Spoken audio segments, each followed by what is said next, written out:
Welcome to the Popcorn Talk Network. For the online broadcast network that features movie discussion, news, and interviews, press 1. Popcorn Talk. We talk movies. I'm opening. We have an eye, sort of a nostril, 2 teeth. One of the teeth has a small cavity. Close call, folks, but I think we got here just in time. Presented by Maria Menounos and Kevin Undergaro. This is Anatomy of a Movie. In-depth discussions and breakdowns of various movie titles. And now that you've seen the movie, let the dissection begin.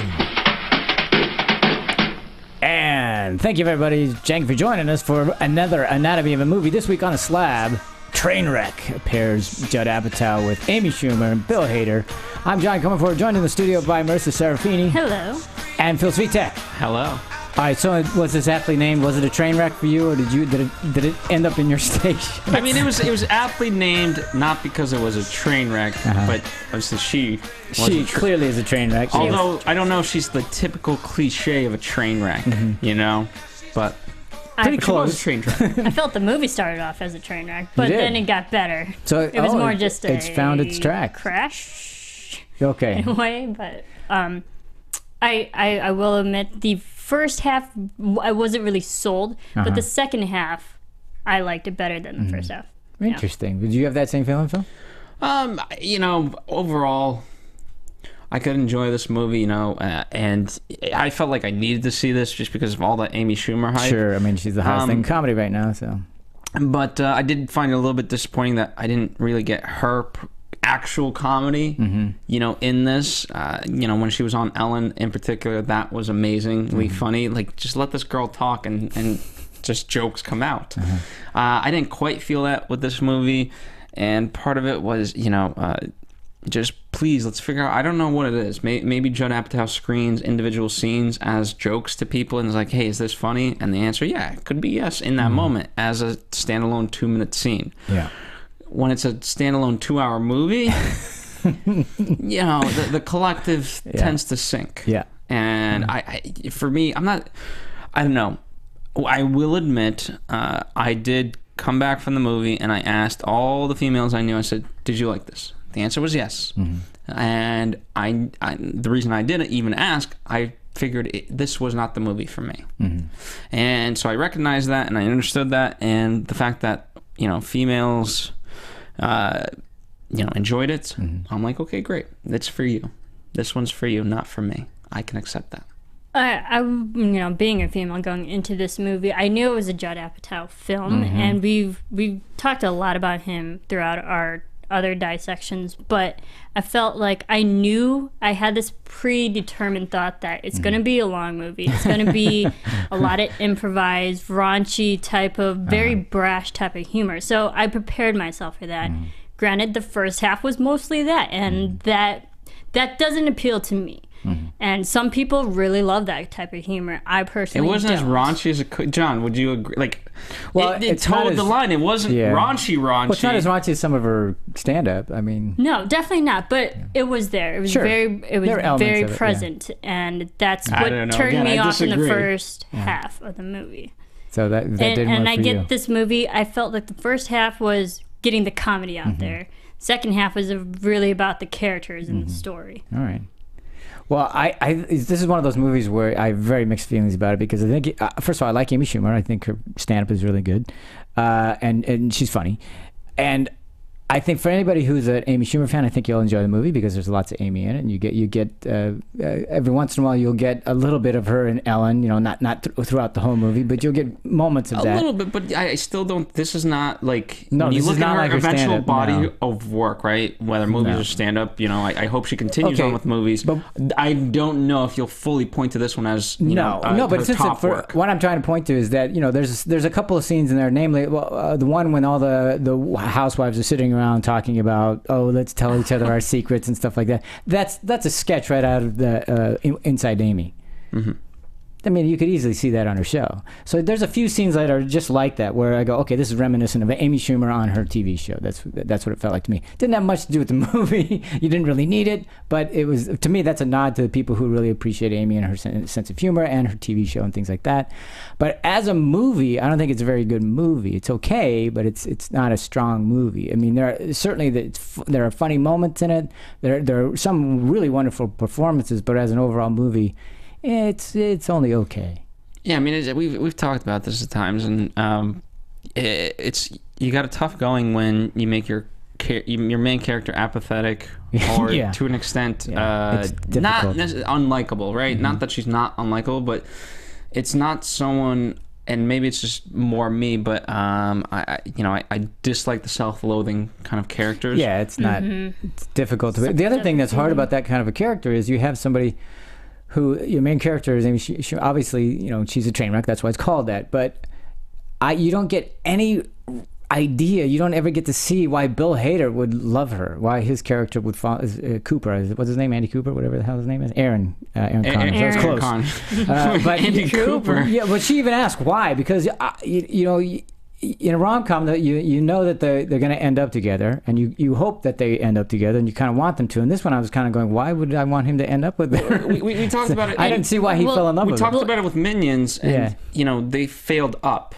I want her to fail up. Yeah. If she's not going to be good in that way, just keep going up. But go ahead, Marisa. And also, Amy Schumer did mention in an interview why those two people would ever be attracted, that Amy, as the character, found an intellectual match to her. Yeah, but she didn't really seem that bright in this movie. Here's the No. thing. Yeah, I should not have to watch an interview with Amy Schumer. Yeah, because she was not bright in this movie. She just wasn't that smart. I mean, she didn't even know what Doctors Without Borders was. I mean, how do you not know that? With borders. Doctors. She thought it was with borders. That's what I'm saying. Yeah. So I was like, and there were a couple times I'm going, how, it was very uneven for me for who this person was. And she's writing one article, and it takes her the entire movie to write the damn article. And they've been dating for 6 weeks, plus all the stuff before and after that. I'm going, how can it take you that long to write an article? And that was also an issue with me while I was watching it. I was very aware. I was like, where did the article story go? They just kind of dropped that. Because we see all these months pass, and they haven't touched upon it yet. No, but that's our big summer mid issue. You have 4 quarters to write it. Type of thing. Yeah. I don't know. Well, let's talk a little bit more about the script. So we've already talked overall, but let's talk story, because originally the word is that Amy was thinking of a different idea for a movie script and was working on it, and also working with Judd. But it was apparently Judd had heard her give her on Howard Stern. And said, this is the thing we should be writing, this stuff from her own history, so to speak, and that's kind of what they went back to. So this is the highly what's the word, amped up version of her real life, apparently. Right. And Judd reading the script from the beginning, he personally wanted to direct it. Usually when he reads scripts, he thinks of other directors in mind that would be great for executing a story, but he personally wanted to do this too. Yeah. And he said he has good synergy and sync with Amy Schumer. I think with his stuff, I get it. He wants to blend comedy rooted in sort of the real world. Yeah. And I think the problem is with comedy, you gotta uproot that real world stuff in order for it to be really funny. Yeah, well. And I think that's, I don't know. That to me well, is that the was problem. one of my issues with this whole movie. Is tonally, I think it's changed. You have Bill Hader playing this character, and he's pretty much playing it for real every moment. It's steeped in reality. And then you have Amy, from my mind. She was going into caricature, so you kind of, it was like, and I mean, all rom-coms do that to some degree, because it's not a real thing; it's a hyper-realized version of life. And that's what I'm saying, dude. Yeah, but I think it just missed tonally, because on sometimes they were really trying for the reality, and sometimes they're going for the heart, and I just thought they were all over the map, trying for everything, and not really successful in any regard. I think what I will give the most credit to in this movie, the opening scene. That was one of the most brilliant, that as a standalone piece is the funniest piece of comedy I've seen in years. Colin talking to his little daughters. Yeah. Do you like your doll? What if that was the only doll you could ever play with? And what if your friends wanted you to play with another doll because they needed you to play with the other doll? That was brilliant. and you could see on the kids' faces, they understood it. Yeah, because he was speaking at their language, sure.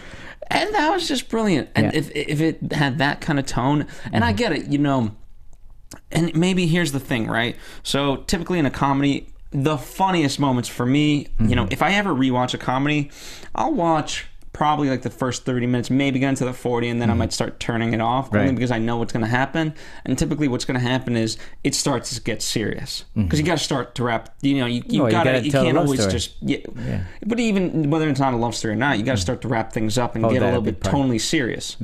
This, right, so if that's kind of that's just comedy in general, right? So, by this point, if let's say, the comedy starts to lessen at 40 minutes in, you've still got an hour and 20 minutes. Well, and especially in a Judd Apatow movie, because he doesn't like to edit. And so... Yeah, and I was just going to say, it needed to get serious 20 minutes earlier. That's what you felt. It absolutely. took too long to get going. 40-minute mark, it needed to get serious. But because usually in a rom-com, and again, you don't have to follow the structure, but they usually have a structure. There's the meet cute, and the meet cute happens at 23 minutes in, which is usually the act break. So the meet cute usually happens around 10 or 15, and they're taking their damn time to get there. Which, if you want the best explanation of meet cute, go to watch 22 Jump Street. There you go. That's right. That's a very good, dude, very good my example. meat touched your Q-tip. Yeah. So yeah, they did. They certainly took it. But he takes, Apatow. He, for whatever reason, I don't know why, but he likes to take his time. And it's, for me, it's unnecessary, because half the time in my mind, the audience is ahead of the movie, and therefore it starts to drag and get boring, because it's not surprising. For me, a lot of this script and certainly the structure was obvious. We had the obligatory, I need to take all the bottles out of the fridge and throw them away to demonstrate that I'm not going to do this anymore. And a lot of obvious choices and obvious signs. Now, it's not to say that they're bad, because you have to tell that story and you have to show that arc. It's just that when they're that obvious and you've been waiting for them, they become trite and cloying. At least they were for me. Yeah, and you know what? I thought what I loved very early on, John Cena's character. I thought he did a great job. By the way, great performances by a lot of people in this thing. Absolutely, because they went for it. Yeah. And him in particular, because obviously I'm a wrestling fan, and I've kind of heard a lot of lead up to this, and there was a lot of debate between him and his girlfriend of he's going to do a sex scene, which this is the funniest thing. This would hardly be called a sex scene. No. Yeah, but it was protein. Yeah, it's going in. Yeah, that was great. Just absolutely ridiculous. And I thought he did a better job acting in it than Amy did. I'm not saying she did a horrible job. I'm just saying he did a really good job. Yeah, but the reason ultimately that I brought that up is because if we kind of understood more why he was in love with her, right, we could understand why Aaron Cooper, Connor, whatever. Just call him Aaron then. Yeah. Aaron. Hey, you're slick. That's I don't right. know. Make up a name, a nickname. Every basketball player has a nickname. That's right. He's not a basketball player, but then we would understand. Yeah. But again, that was one of those moments where, hey, Amy, I want to start a family with you, blah, blah. Yeah. I mean, he's sexually confused, so it doesn't quite make sense anyway. No. I will say John Cena was really fun and entertaining to watch, and apparently he had one of the best audition tapes ever. Interesting. That Judd and Amy both loved watching him. By far, he got the biggest laugh, so that's why he was in the film. I enjoyed his character. It was fun. It was crazy. Yeah. But also just bringing the athletes into. I mean, we get wrestlers, we get basketball, NBA stars, and whatnot. They wanted to really Amy's character to be with a physical person rather than obviously intellectual. Yeah. And then bringing in Aaron, I think of the name too. Bringing in Aaron, who was the intellectual guy. But again, I get that side of it. I get because her father points out, you do this. And I get it, because I used to do, you go from this end of the spectrum to that end of the spectrum, and your time's up with this guy. It's coming up. And I don't know, maybe this works. I don't know, but her as a character, right? In terms of these men, like, she's just like all the sex scenes, she's floundering there like a fish if she's not asleep already. So she's drunk, yeah. So to me,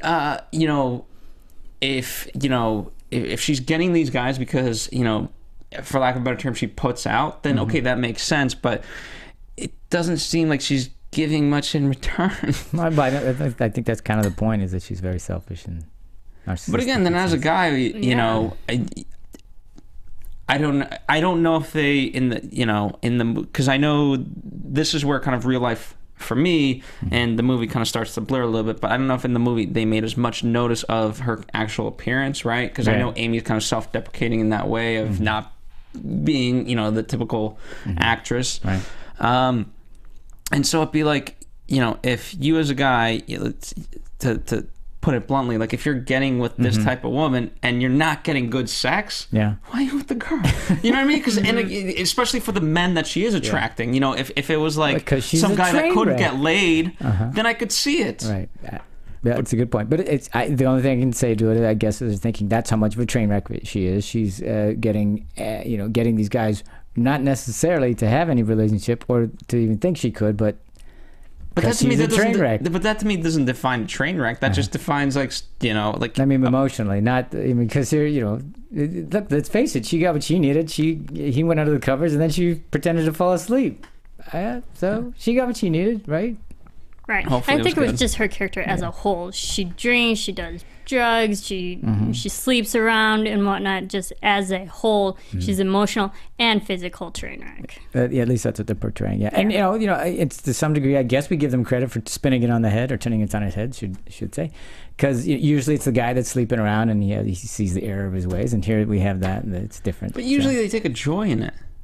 Yeah, you know what I mean. Like, it's like I have no responsibilities. You know, I'm getting laid, this and that. Well, I think, and you revel in that, and you're like, why should I want to? I think they tried to do that with the sister, because she poo-pooed everything her sister's whole life. Amy poo-pooed it. She just said, "This is it's fake, it's ridiculous," and I think that's what they were trying to do. I agree that it wasn't successful for you, but for many reasons, for me, it didn't work either. Just because you have this character who doesn't really seem to first of all, she's not really good at her job. At least you never really get to see her be good at her job. If she's up. Yeah, except she's up for the promotion. It's like, how the hell did that happen? So much of this doesn't make any sense. Somehow she's a good writer. Yeah. I think going off of, it's usually we see guys who are the train wrecks in movies and whatnot. I think it's interesting how they try to actually have a female as a comedic lead to be a train wreck and actually be aware that she's the train wreck. So I think that's what they were going for anyway. But and I think what they tried to do with the sister and having the dad who's got MS was to try to soften her train wreck, and these are the reasons why she's a train wreck, and to give you more levels to her. But for me, it was just kind of they were obvious choices and a little too, they were, ringing the bell a little too hard for me. But then again, go that extra route. Like, I really wanted her. Yes, her and the father had a fight, right? But they didn't have the full fight of like, you're the reason that I am this way, you know what, and I'm screwed up because of you, and you know what, and I'm here every single day, and I even, the one guy that I think I like, however you want to fully play that, he's been helping you, and then now you want me to dump him. F you. Yeah, no, I agree. They didn't go anywhere near. They were barely scratching the surface on some of the conflict in this, which was kind of unfortunate because they had room to go there. You could have, but they chose not to, because that's not the movie I guess they thought they were going to make. Do you think it'd be too serious? They get to the point where it's too serious? I find, there are so many movies that have been made that are really serious and really funny at the same time, and that's why I think tonally, I think they just missed. Because, in times they were being caricaturish, and times they were trying to be serious, and I don't think it's not that you can't do that, because obviously many movies do. I just don't think they didn't make those transitions very well. They were very clunky. You could it was, like I said, I don't know, 100 times, it was just way too obvious for me. It's like, okay, now we go into the obligatory, oh, dad's dead. Now, granted, she did a nice job in the eulogy and everything, but we have these obvious setups and obvious storylines, and it's like, wow, okay. I mean, the rules of her world, again, I felt kind of shifted based on what needed to happen in a scene. And because overall, she had those rules of the guy has to be out, this and that, and then it kind of, obviously, it directly correlated to Aaron, even though, but then they still shifted throughout, and they weren't fully solidified, and I get that, but then play that she can't even stick by her own rules. You know, and the reason why I'm bringing that up is the scene when Aaron first calls after the night, and they're like, "Oh, do you want me to call the police on this guy?" You know, it's the two of them. You know, it's like, ew, why is he calling? I don't get it. You know, under her rules, I don't think she'd be that freaked out. She'd know what to do of like, yeah, because she would have had a bunch of different guys that have done that. Yeah, exactly. I'm sure she would have had it already figured out, because how many times would a guy have called in her world? Yeah, they wouldn't have that would not have been the first time that had ever happened. Yeah, so I don't know. Well, I can say that, you know, structurally, you know, in terms of the script, they had everything you needed to have. I mean, you know, they certainly played it for, you know, they tried to play it for what it was worth and everything like that. I just think, I think they overstayed their welcome on certain things, and you know, because it's Apatow, you know, if it's good, you know, 20 minutes of it must be better. Right. I think there were a lot of scenes that they tried to throw in there just for cameos and whatnot. Oh, yeah. Some humor, but these scenes individually weren't big enough. The intervention to have in one? To have a payoff. The intervention. I mean, we got Marv Albert and Matthew Broderick, like big names. Yeah, for sure. I get the cameo factor. Yeah, that's funny. They added a comic for like 2 minutes, but it didn't drive the story forward. It didn't have anything to do with it. Didn't redeem his character in a way, or help his character. And it didn't, because it didn't have any effect on him. So what was the point?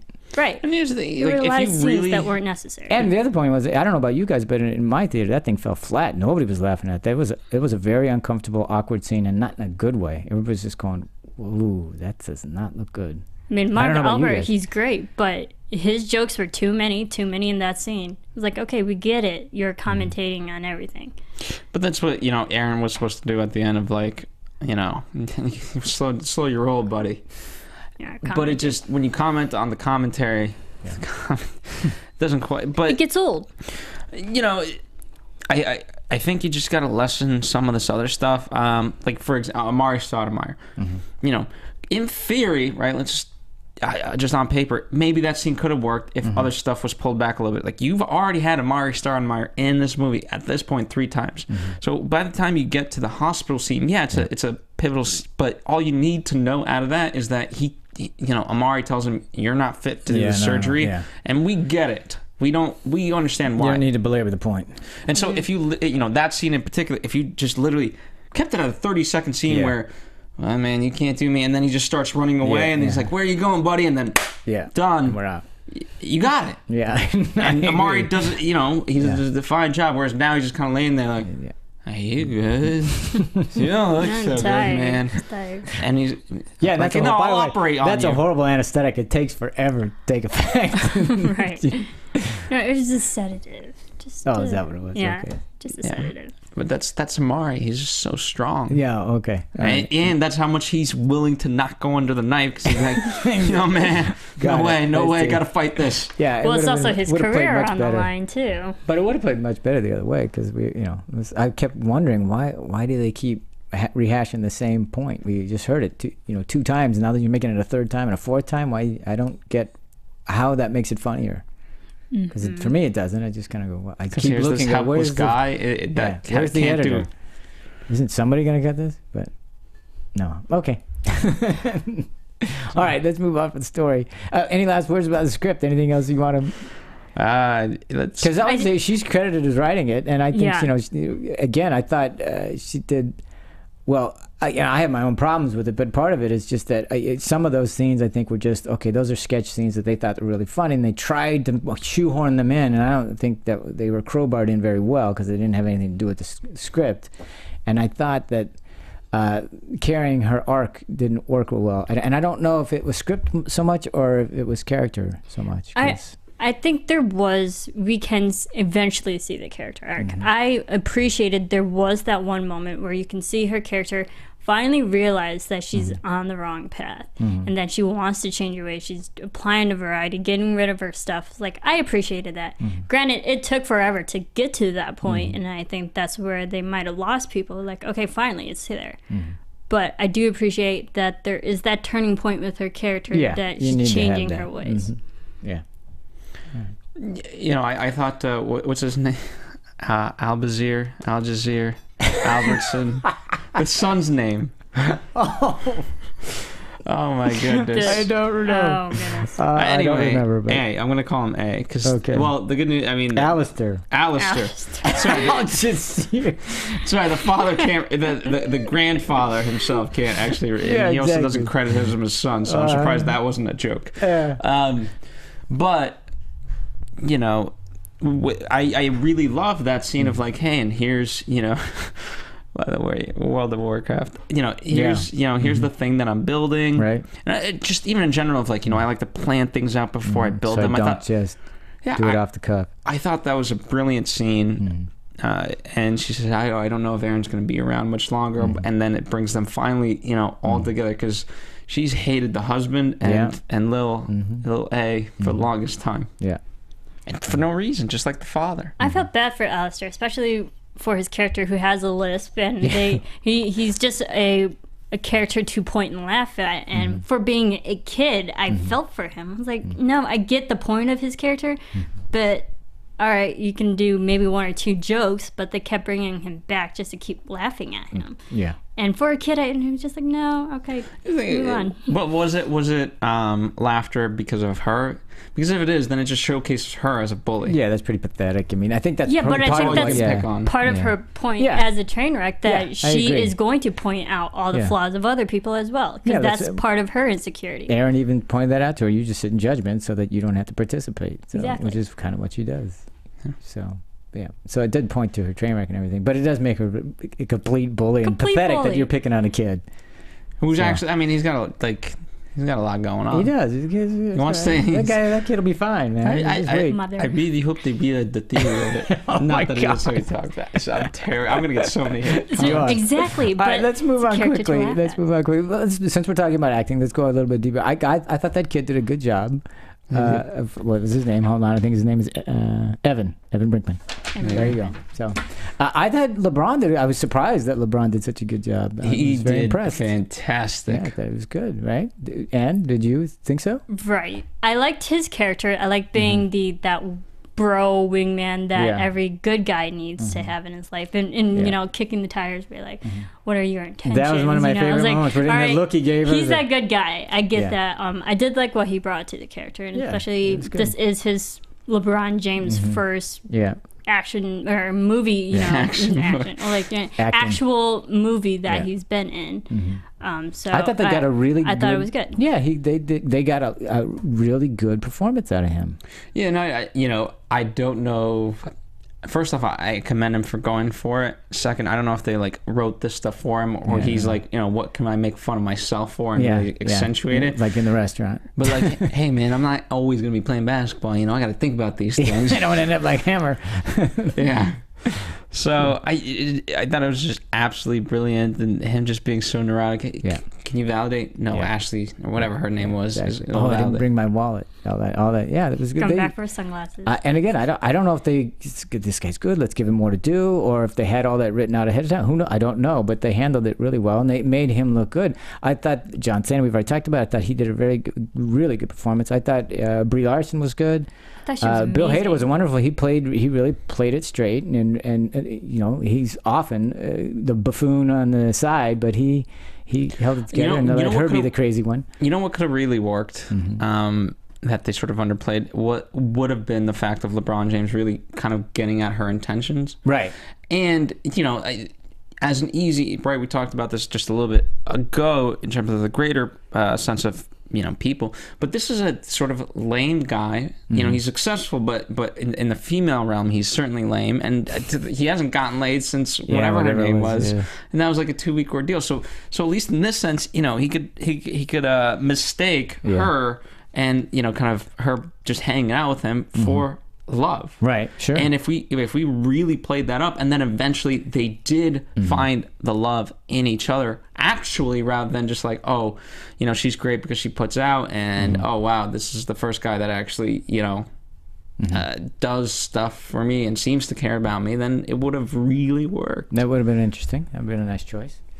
So, and by the way, to act going back to the acting, I thought Tilda Swinton was terrific. I thought, what a role for her, man. Loved Eat her. some scenery. She was terrific. It was great. She got to play just a horrible person and just ate it up. That was But terrific. somewhat in a very casual business way. And then I'm like, just, all right. and then just, the zingers coming out of it was terrific. Yeah, what surprises me is they were able to get such really good performances out of people, especially the athletes. And I was kind of shocked that Judd didn't protect his lead more. Because Amy, who's, I think, a wonderful performer, and I thought that she did a good job. And there were some scenes I thought she did really well, but there were some scenes I go, he was not protecting her. Because she did not look good in certain scenes. And I'm going, you could have easily edited around that. He could have, there are all kinds of things, but there are moments I'm going, yeah, she's not a performer yet in terms of an actor, at least in those scenes. And I was kind of frustrated by that, because I don't want the lead in the movie to look bad. And there are certain scenes I was just going, ugh, geez, couldn't he have saved her there? Yeah, and that's the stuff that you just cut out. Yeah, you just cut it out. And you just tell them, it was just timing. Yeah, I personally love the scene, Amy. Yeah, but it's just we don't have time for it. It just timing wise, we need to get to this plot point a little bit faster. Yeah. We'll add it in the bonus stuff. Maybe whatever. Yeah, and I'm just really surprised by it, because if you can get those kinds of performances out of athletes who aren't performers on the screen sense or in front of the TV or a camera or anything like that, why couldn't you protect her a little bit more in those other scenes? It doesn't make sense to me. I did like speaking of good performances. This is I love The Intern. Ezra Miller played Donald. I thought he was fantastic. So let me ask you a couple of questions. I'll just email me. I'll answer. Yeah, that was really bizarre there at the end. It was the weirdest. I don't even want to call that a sex scene. It was just the weirdest scene that was very misplaced, but I understand the purpose of it. What was the reaction to all these sex scenes? Because this is numbers wise, this is probably the most sex scenes I've ever seen in a movie. Yeah, probably. And each of them is just trying to be funny, not necessarily, and because he's like, yeah, touch my titties. Yeah. And it's like, huh? And which counterparts to John Cena's like, let me turn around because you look like a man. Yeah. But if it you're also a train shows wreck, you're going to attract train wrecks. Right. It also shows just how many different types of guys that she's been with and what really attracts her and what doesn't. But I know that, but it's very strange that she would end up with Aaron then, because it's like, well, how did that happen, Yeah. So it's that's why I keep going back to it. I wish they had taken the time, because they could have easily cut some of the other ridiculous stuff that wasn't funny and didn't have anything to do with the story, and really gotten into show me why he loves her. What isn't it? Because it's got it's one thing to be physically attracted, it's one thing to have wonderful sex and anything like that, but what's the staying power? He obviously really truly loves her, but they never really showed that part of it. I didn't think. Did you guys see it? There was one particular small montage when you can see both of them individually. Like she goes back to the lake where they have the sailing boats and whatnot, and then he sees a girl on the bench who's smoking, which reminds them of each other and what they used to do together. I think that's the only moment in the movie where it's like, they enjoyed each other's presence. Yeah, but we only got to say that when they were apart. We never get to see when they when they were doing it was juxtaposed. It seemed very odd. That's when the VO came in of like, this was our life together. Right. I want to puke. Look how cute we are on the bus or on the subway. Do you think that VO was provided after because he felt like they needed it? Because I was like, what's the point of it? No, they didn't need it because it was like they didn't trust the filmmaking so far. She's making fun of her own relationship. Yeah, well, it's like, if you want us to root for it, then why are you making fun of it yourself? That's a good question. Well, I get it. Again, we're not supposed to believe. Like when she's saying that, we're not supposed to believe her, right? It'd be like, yeah, whatever. She's just trying to tell herself the lie, and the only way she can tell herself the lie is if she keeps, saying it to quote unquote us as an audience. Right. But she has to keep reinforcing it. But that's fine. Throw it in some other way. I don't know. Yeah, because it did feel like it's like, why are they doing a VO now? We haven't, Because I clearly don't buy it. No, I don't either. I don't. It felt like a Not cheat. For a second. It felt like a cheat. It was like, yeah, first of all, you're telling me the obvious, and I don't need this. And how many times did she even like do a VO? It wasn't. It in the wasn't beginning part she of the did. structure. Yeah, Well, okay, in the beginning, but then that's what I'm saying. It fell away, and then it felt like you just bringing this back.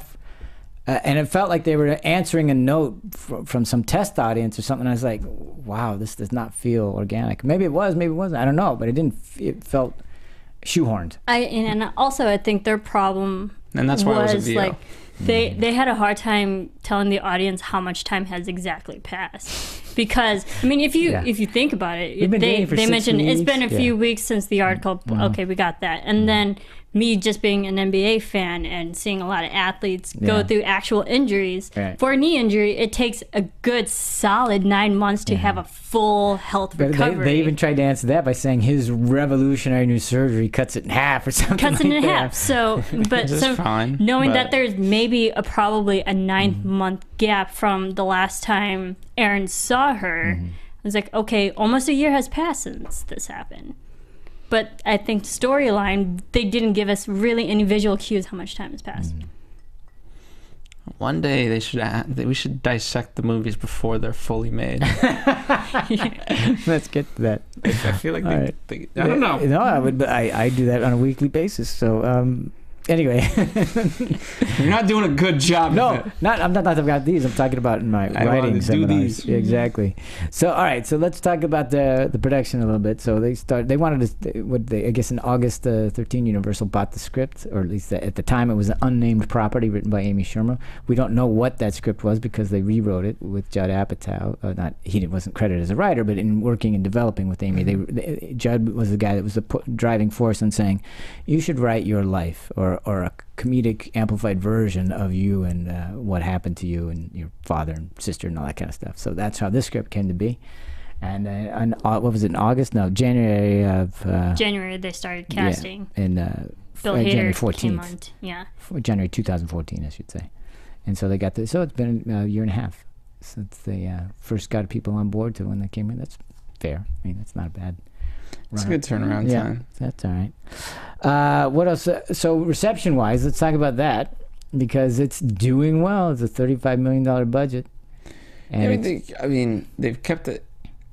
They've kept it fairly well. I mean, they have a lot of good set pieces. They go to a lot of different places, you know, and a lot of different people are involved. You know, it feels like New York. Yeah, I think they did a good job there. They got great locations. I don't even know where they shot. I'm assuming they shot in and also just to go off of New York, the cinematographer for this film, Jody Lee Lips, he was the cinematographer for this film, and Judd Apatow said he wanted to work with him because he's worked on Girls and Tiny Furniture, movies that were really set place in New York. Right. But he liked how he thought how Jody thought composition-wise and filming and how to exactly set up a shot and execute it, and he really liked his vision of New York. And I thought certainly there are wonderful scenes that take place. You know, there's a couple at the hospital where Dad is staying. I think that's great. And a couple exteriors, especially the fight sequence. What I mean by that is the argument that she has with her father. I thought that was just that little area was nice. They have a couple of great shots when they're out in the streets and the restaurants and walking and stuff. Even where she lives, you got David Tell outside being Noam, the homeless person. I thought that, but they all felt really New York established and stuff, and as that's where they were shot anyway. But it felt really good. I mean, that looked good too. Aaron's apartment looked good. It's true, it did. Very nice. Very nice. We didn't see it much though. Yeah, that's true. It didn't get covered real well, but it looked a lot better than hers. Which well, that's true, but that's why it is that irony that although she did have her Aaron toothbrush, quote unquote, Aaron apartment toothbrush, they mostly stayed at her place because it's convenient. Even though, again, if I were her, I'd want to live in a place that's better than mine because that seems a little bit more convenient. Yeah, but whatever. She doesn't feel like she deserves it yet. That's what it was. That's what it was. Okay, so anyway, $35 million budget so far as of the 22nd. It's grossed over 41, so it's made its money for sure. I don't know what over 3,000 theaters too. Yeah, it's got a good release. And the projections were they thought it would only hit 20 million for the weekend, and it did much better than that. And in fact, it was according to. For the weekend, it made over 30 million. Yeah. and it's the second highest debut of a Apatow movie, other than Knocked Up. It's interesting. Wow. There was a lot of press going into it, and Especially for a female lead as well. Yeah, and I give Amy a lot of credit, but in some ways to tout her off, like, I get, she can be part of the, the female comedians, but there's, what I don't necessarily like and that I don't want getting, like, there's a lot of great female comedians. Yeah, there are. And so don't all of a sudden be like, oh, she's saving female comedy. Like, no, there's tons. But let's give her the numbers. I mean, because to her credit, film played to 69% female. The audience was 69% female. 25 years older. There were 66% were 25 years or older. So she's playing to that crowd. I am in that demographic. There you go. And according to one poll, in the opening weekend, 28% of those who responded to the poll said they went to see because of Schumer, specifically because of her. So she's pulling in a lot of people. And I think that's the strength of this movie, honestly, because I don't think, I may be wrong, but I'm sure Judd has his own group. They're always going to see a Judd movie and stuff. I don't know how strong. I don't think it's going to be 28% of the people going to this movie are going to be because of Judd Apatow fans. But 28%, that's it was pretty really good. touted as a Judd Apatow movie. Not really, yeah. I see it more so as an Amy Schumer film. Yeah, it's not positioned that way. Yeah, I don't think so. It is. I'm just saying, if you're a fan of Judd, you're gonna I don't think he would have known. I didn't know. Really? Well, he's the. Oh, I okay. knew to an extent, but it took until the credits where I was like, oh, Judd Apatow directed that. Yeah. Well, Because that would be the main reason why I didn't want to go, to be honest. Well, I can see why a lot of people say it's because of Amy Schumer. I mean, she does have 3 seasons now out on Comedy Central, so she is still relevant and still in the media. Well, she's right the now. hottest thing So in it's like comedy she's right very now. consistent this year. Yeah, because who's hotter than her in comedy right now than she is? I don't know one person. Being 2015, Yeah, time stamping this. she is. Just a couple months ago, she was all over the Twitterverse with her comment she said on the one red carpet or whatever it was. Yeah, so she's it right now. Mm-hmm. You know of anybody that's bigger than that? Not right now. I don't think so. I mean, That's a couple it. years ago, it was Kristen Wiig, and then it's like we're getting our female comedians every so often, and right now it's her. Yeah. So, and okay, let's go to critical response. And so, Rotten Tomatoes has this sitting at an 85%, and the rate Fairly high. It's extremely high in my view, and so 85% fresh, whatever it is, and the 7.2 out of 10. And that does not jive with my numbers. I would just go, what did they see that I didn't? I don't know if that jives with, like, in general, with, like, comedies and rom-coms. By the way, that's for critics. Audiences hold it at an 80%, and they give it a 3.9 out of 5. But still, that's way high. It's much higher than I would buy the audience one, because again, especially if you're, females. Like I said, I am not the demographic for this movie. I accept that. But critic-wise, I would have thought it would have fell into I would have guessed 71. Yeah, I was gonna say I'd give it a 70. Yeah, I'd give it a solid 70. Yeah, that's about it. Though. Only because, like, Amy's performances in her more dramatic scenes, I believed her. Yeah, I thought the eulogy she gave, I thought they really got It's great. That felt like she was really talking about her own dad. Now, whether or not she was, I don't know, but it felt like this person up there is talking about her dad. Yeah, and Amy Schumer's real life father does have MS, so it was based off of that too. Yeah. So I mean that one was, I thought she did a really good job there, and I also thought that when she finally apologized to her sister, I thought that was a good scene between she and Brie. So Brie Larson was great in this. She was solid every time. Completely. Yeah. Completely there in the moment. And she's an amazing actress, and I felt like they really utilized her in her skills. Yeah, I think so too. For the character that she portrayed. They were smart in that because they really did have. I mean, I thought Bill did such a good job of holding those scenes together and allowing, because he was so dead solid perfect on it, allowed her to be her craziness. He was the straight man to her craziness. And then, of course, the sister she did a lot of heavy lifting in all those scenes. Yeah. Did you guys find it? Remember they're having kind of the baby shower. Yeah. And her husband tells the joke of goes over horribly. Yeah. Don't let her near the athletes. Yeah. And he's like, what do you mean? Yeah. It's just funny? A joke. Yeah. Is it What's really? the joke part? Yeah, and I that to me is like, okay, I get it's a nice awkward scene, and everything, but it has nothing to do in reality, because as if he didn't know her reputation already. He's Or been just dating in her for 6 weeks. How could he not know? But I'll say this, you know, if he didn't know her reputation, that's one thing. But he should kind of know her humor. Like, that's right up her alley. It just Whether or makes not no, she sleeps with people or not. It just makes no sense. It's like, how could he not know either one of those? He's been dating her for 6 weeks. It just seems, it made him look stupid, and it didn't make sense to me in terms of the writing. And I just went, okay, that were you just going for the joke? I mean, what? But it wasn't that funny. That's my point. Is because the it is awkward. of, like, it's just like, well, what's that? Like, no, again, no, not the now you're joke of explaining his a joke, but the awkwardness joke where he has to explain it. It just doesn't fly as a scene. It doesn't work for either character, and it doesn't propel your story. It's like, what are you? This makes no sense. Why are you doing this? I mean, no, it didn't make sense. It didn't have that payoff. I see why they tried putting it in, maybe to build up Aaron starting to question his own girlfriend.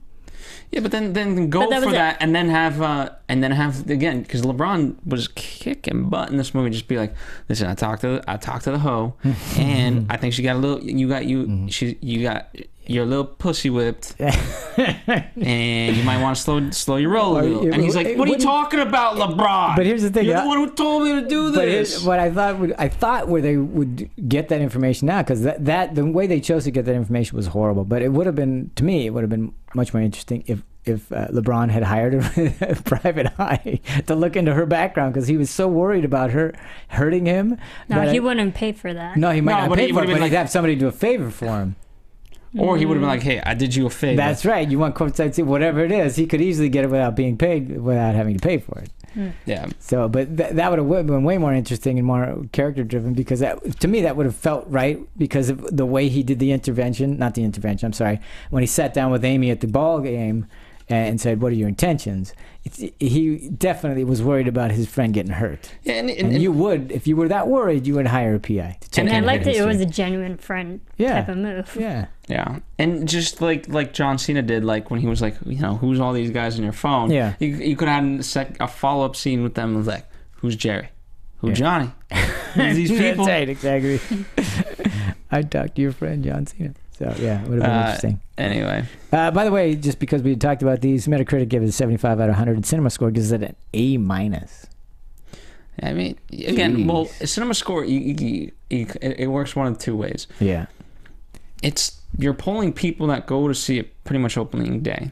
So people that are going to see it opening day probably really want to see the movie. Yes. So for the, you know, and by the way, when a movie gets let's say a C+, or anything below a B-, yeah, and you're polling people that wanted to see the movie, probably not good. We've seen that. That's very good. So it's just one of those things. Yeah, it's.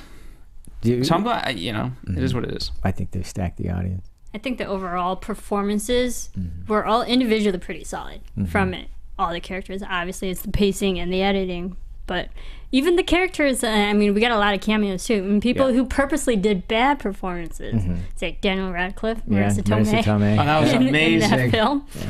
I want to see this. I think that movie is going to be amazing. And I loved how they tied it all back to Aaron was also watching the movie in his apartment. You know what? I think here's the thing. In theory, I said this of Ted 2, and I'll say it of this movie.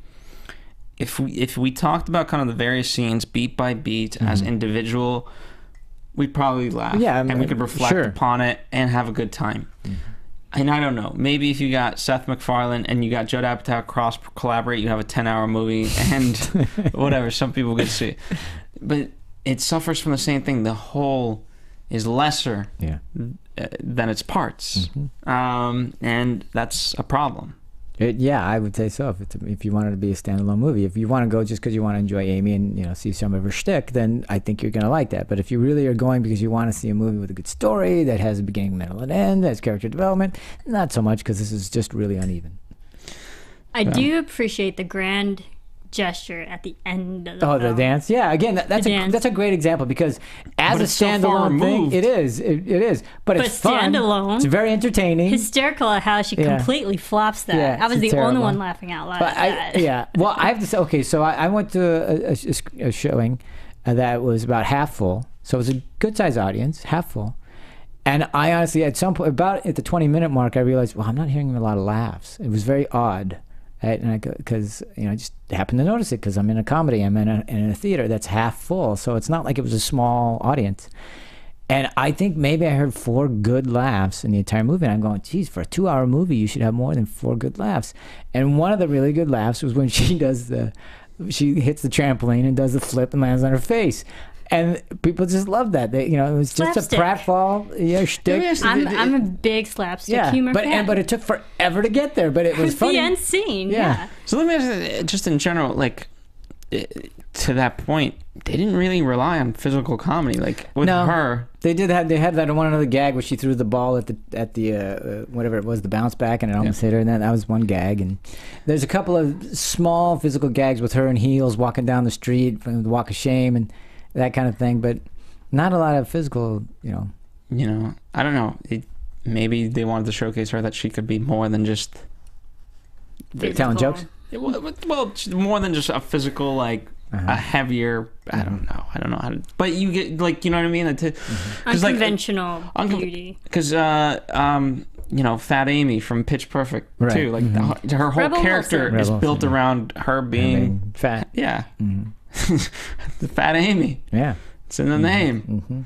So, and I'm not saying Amy's in that way, but you would. I like the way her boss described her. You're approachable. You're really kind of good looking, but not, or whatever. I can't remember the lines exactly. You're but not too pretty, but approachable. It was just horribly underhanded. It's like, but like the very serious way that she was executing it, like, it was terrific. Completely believable. Exactly. But I think that speaks to what Phil was saying, is that she's who she is. They're not trying to make her. She's not Fat Amy. She's just what she is. She's just a train wreck. So. But I like how she was aware of that. Yeah. She was aware of it to some degree. She just wasn't aware of how much of a train wreck she was. Now, did you believe the turn, by the way? So I know you said it was great and that you liked it. I'm talking to Marisa right now because you and I know that, obviously in those movies you want that. You're waiting for her to wake up and realize, well, maybe I should do things differently if I really want to have this in my life, that kind of stuff. But did you believe it up to then? Did it work for you in the sense that, okay, they've earned that? Because you have to earn those moments. Well, go ahead, Marisa, because the question's for you. For you too. Well, I think by the time you saw it, it was more so, I was like, yes, finally. I don't think it was just by attrition. so much earned, because I think it's really sad. It got to the point where she almost slept with an underage person for her to actually realize that. Mm-hmm. That's her rock bottom, so to speak. So, no, I'm going to say no, because I don't think it was earned, but it was definitely necessary. All right, there you go. That's very... I thought it was well done. Obviously, it kind of, it foreshadowed, it was foreshadowed early on, then it played out here, but again, it just kind of, it went a little further than it needed to, because she's like, did you see that? Do you know why I did this? He's like, no, I get it. And I felt the same way of like, no, I get it. I understand why you did this and why you played Uptown Girl. I get it. Yeah. So. Yeah. Mm-hmm. But it was fun, though, as a scene. I mean, you could just watch that and you wouldn't need the rest of the movie, and you'd still laugh at that scene. You'd still enjoy that scene. And it was kind of. Her throwing up in the OR room. Yeah. Physical comedy, there's a little physical there. Yeah. You just, from the time they introduced it, you needed to get to it a little bit sooner. Yeah. And if you did that, you would have been great. Just do an hour and 45. Yeah, Start there. So can we just discuss that for a second? What is it that why does, and it happens in his movies, almost all of them, they're always about 20 minutes too long. And why does he hang out and have these scenes that don't push the plot or character? And you just... Is it just because in a screening room people laughed and when they had a test screening or what's the deal? That's why I posed the theory. Maybe he just shows these individual scenes. He's like, did you think this was funny? Yeah. And again, if it left, it's good. It works. And but again, then you're using it as an individual piece. I'm making this up. I don't know. Yeah. But well, apparently on this film, the main editor, William Kerr, who's worked with Apatow on 6 different films, but this particular one, I guess they had a lot of different editors come in throughout the year, throughout the whole post-production, taking looks at it. So there were a lot of different hands in there. eyes on this movie. And I think maybe individually they all like certain things, so they kept them all together, which I have added a theory on more that that's than not going they to be had popular. Go ahead. And maybe those editors were like, hey, cut this down. You're fired. Next. I don't know. But, Well, that's happened on many occasions. you know, and We know those stories. if that is, you know, bless those editors for trying to make it happen. Yeah. Yeah. I mean, and you know, there are going to be some people that hear this and they go, "Hey, the thing's made 40 million, and it's kicking butt, it's doing fine," and that's all great. I congratulate them for making a movie that people wanted to go see and they paid money to go see it. Terrific. That's a separate issue then. Should this have been shorter, and did you need certain scenes? And to me, those are two totally different things. I think you'd have a much better movie, a more successful movie, had they been willing to take some editing to this. I take this, you know, I get he's a guy that's kind of really torn. He wants to do comedy. Mm-hmm. He wants to have laughter. But then, you know, serious movies are done at like 2 hours, right? You know, whatever. American Hustle, blah, blah, blah. But look at Birdman. That was like, what, an hour and a half? 45 minutes? So you can't even do a very serious movie at that amount of time. It doesn't even, the length doesn't matter. I don't think it's never the length. It's just when you're in a scene or when you're moving where you feel the length of it. It doesn't matter if it's 90 minutes or 2 hours or 2.5 hours. If you're feeling the length of it and going, why are we taking so long, or what does this have to do with anything? Then that to me is you need to get rid of that. I feel like every scene for all of his movies, when individually, they're always 1-2 jokes way too long. Yeah. But, you know, but the point, I guess, I mean, you know, you got to look at it, and in this sense, as I said, I don't see this as a Judd Apatow movie. I see this as an Amy Schumer movie, which unfortunately to me isn't the greatest that it could have been. And if you're Judd Apatow, you have a service to do, as you mentioned, to Amy Schumer. And, you know, is she going to be you know what? Maybe she can eventually do drama. But the reason why you found her hilarious. So your job as a director with this movie is to just make the best darn comedy you can possibly make. Highlight that she is females like it girl of the moment. Do that, get in, get out, make people have a good time, and you've succeeded. With this one, if you look at it, again, regardless of whether or not she's a good drama actress, don't even open up that door for questioning. Because now, again, we could debate that, but solidify her as a comedy actress. Point blank, done. So that would have been more successful for you, for sure. I think for Amy, ultimately. Yeah, I mean, you know, again, people are going to say, yeah, what are they, you know, the thing made 40 million, it's doing 5 million, you know, and there's a complete argument to be made on that side of it, but I happen to agree. I think you know, she obviously had some chops, we've even said, in those moments that were serious and really dramatic where she had to reach down deep. Those were good, but it was the in-between moments where you just had to play real, and it was like, you know, why are you letting her go into caricature? You have to expect and demand more, or you got to get out of there so that it's not revealed that you can't get there. Yeah. At least that's my assertion. Yeah. I agree. All right, we got to get out of here. Speaking of getting out of here, let's have last thoughts. Go ahead, Marissa. We'll start with you. It was a really fun film overall. Individually, I admit I haven't really watched Amy Schumer. I just am now trying to get on her bandwagon and more aware of who she is and what she's capable of. I kind of want to see inside Amy Schumer now because I haven't watched the show. So I think she's definitely someone to look forward to and more things that she's coming out with. As for a Judd Apatow film itself, I like this more than other films that he's had out. So it's one of the higher ranking Apatow films. All right. I felt she would have done better with a different director. Okay. And that's unfortunate. Because you know what? You watch this girl, you watch her comedy. I could watch for 12 days straight. She is that funny. And when she's doing interviews, literally no one can get a word in edgewise with her. Not even Ellen.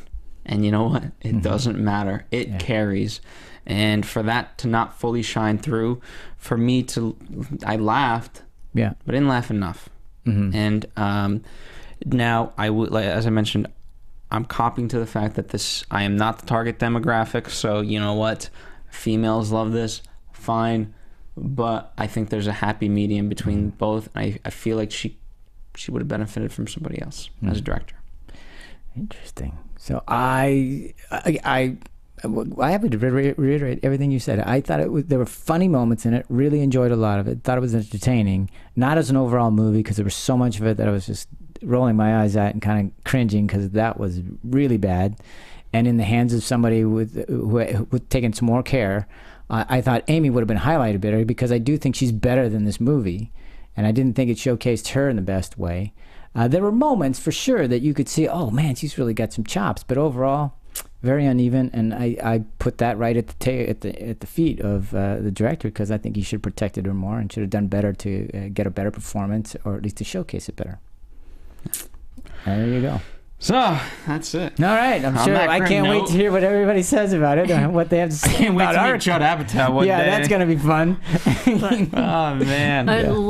I will say people should watch Judd Apatow's mockumentary on this film. Oh yes, please talk about that. He did a short film mockumentary called "Directing with Athletes with Apatow." So it's LeBron, Amari Stoudemire, all the big characters who made their fun appearances in this film. He is giving like really harsh critic direction to them. Nice. And athletes who aren't known for actors, like, no, that performance was very flat, and he says it in a very blunt way, which is funny because he seems so serious. Yeah. But going to athletes who aren't, this is totally out of their realm. It's a very well self-aware mockumentary. Okay, where did you find it? You can find it on YouTube. It's Wow, available. that's great. So, all right, yeah. that's terrific. Sure, it'll be part of the DVD packaging. Definitely. Better be.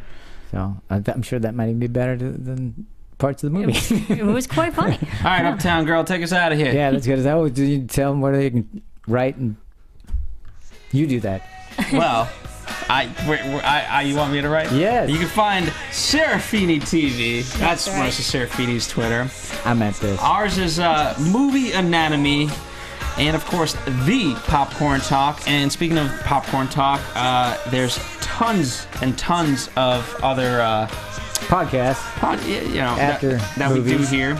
Sections, DC movie news and DC movie news, Marvel movie news, box office breakdown, so on and so forth.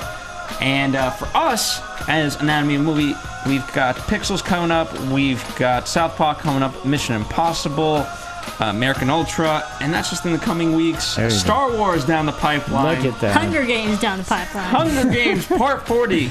Yes. Oh So no, I'm tune sorry, in it's for all Part of it. 2, but the fourth one. Yes, for part 2. Anyway, All right, so we'll talk to you next time. Thanks for tuning in, everybody. bye.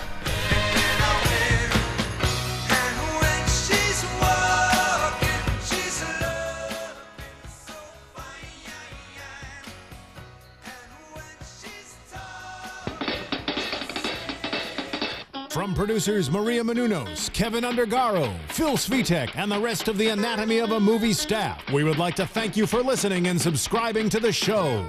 If you have any questions or comments, feel free to email or tweet us. I'm Sir Richard Wentworth, and this has been Anatomy of a Movie. The views expressed herein are those of the hosts only and do not necessarily reflect the views of the Popcorn Talk Network or its owners or principals.